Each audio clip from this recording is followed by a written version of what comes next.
the all-new Vitara Brezza.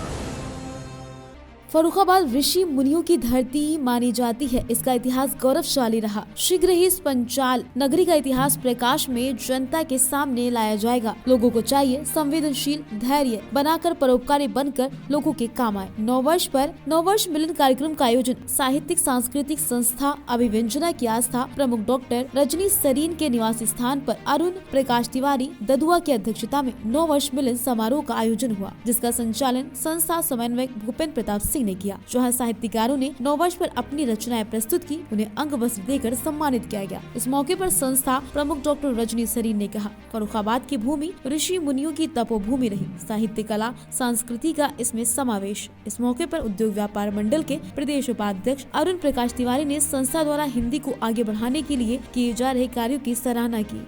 कार्यक्रम में इतिहासकार पत्रकारों का सम्मान करते हुए नववर्ष की बधाई दी। मौके पर अनिल प्रताप सिंह, ब्रजकिशोर सिंह, वैभव सोमवंशी, डॉक्टर राजेश हजेला, उपकार मणि, दिलीप कश्यप, कलमकार संजय गर्ग, अशोक मिश्रा, सुरेंद्र पांडे, अरविंद दीक्षित, उदयपाल बाथम ने व्यवस्था देखी।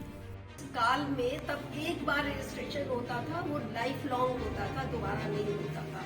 तो एक तो जो अभियान के यहाँ सब सदस्य हैं, आपसे कई बार चर्चा हो चुकी है, क्या हमें संस्था अपनी एक बार फिर से रजिस्टर करवाना चाहिए।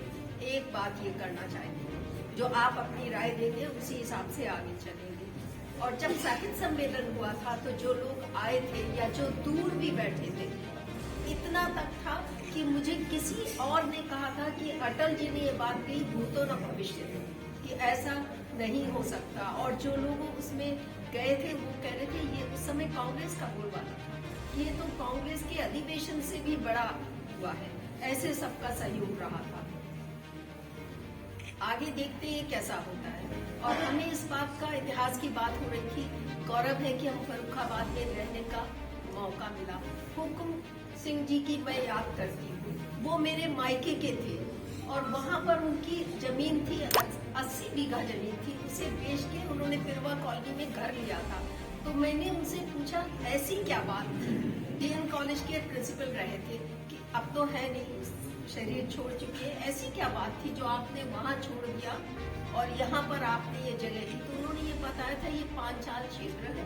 मैंने काफी सभी वेदों का अध्ययन किया है, उस हिसाब से ये क्षेत्र सबसे पुनीत क्षेत्र है। नाम इसका जरूर बदला है फर्रुखाबाद, लेकिन इसका पुरातन वैदिक काल का नाम स्वर्गद्वारी।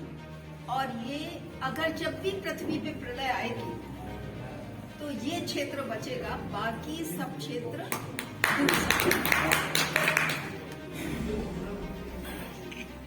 जब बौद्ध भगवान की बात आती है, हमेशा ये होता है कि उन्होंने जब कुशीनगर में शरीर छोड़ा तो यहाँ इसका पहला दिन है।